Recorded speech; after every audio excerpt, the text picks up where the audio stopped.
最家常的食材，最简单的做法，成本几块钱，教你做好吃的开花果子，酥香可口不油腻，越吃越上瘾。碗中刻入2个鸡蛋，加入25克油，30克白糖，充分搅拌均匀，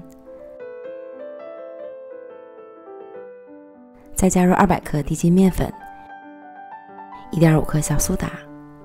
搅拌成絮状。下手将面团揣均匀，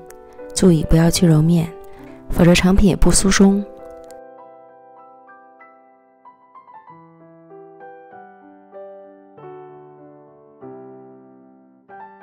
移到案板上搓成长条，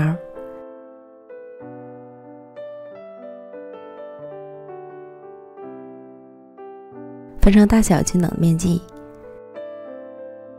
再把每个面剂收拢成圆形的小面团，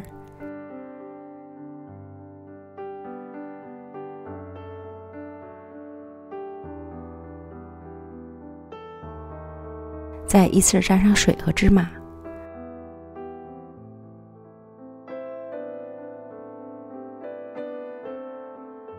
按扁，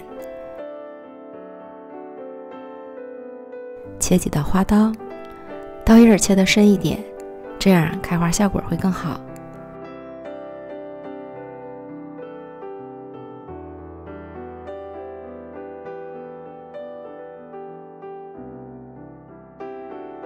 油温烧至5成热，下入生坯，炸至浮起后翻面，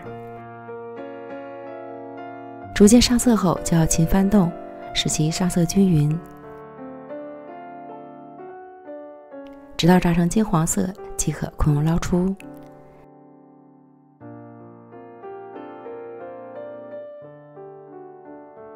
这样开花果子就做好了，外酥里软，吃起来酥香可口不油腻，真是越吃越上瘾。食材简单，做法也简单，喜欢的朋友赶快安排起来吧。